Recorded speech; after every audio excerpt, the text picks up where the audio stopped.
Okey, baik. Berada di kampung Taman Sedia nak pergi makan sat.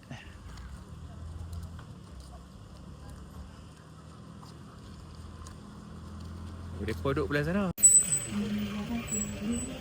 Okey, kami berada di Maiza Cafe pagi ni di Tanah Rata untuk kita menikmati sarapan.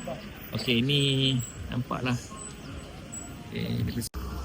Mai sini kena parking kat ujung sana tu, jalan kaki. Pusing.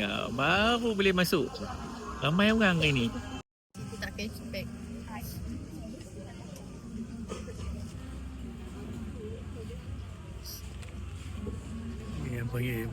Okey. Caramel.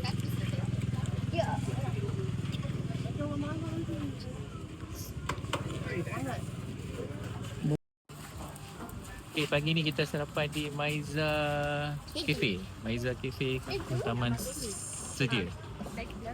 Okey. See guys, budak-budak ni. Pagi ni saya nak try ni, datang ni nama dia Skun ni. Okey. Bismillahirrahmanirrahim. Nak ni. Tengok tepi ni yang ni. Bukan nak lama. Tengok tepi. Tengok tepi ya, tengok tepi. Bagi peluang.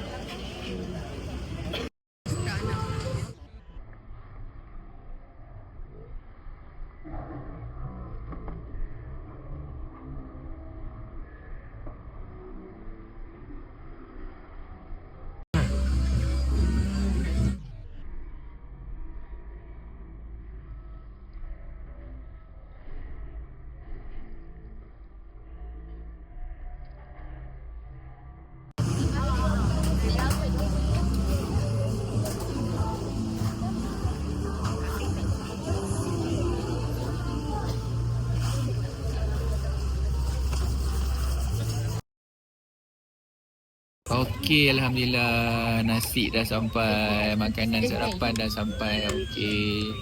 Ni nasi lemak biasa. Nah, lepeh. Lemping.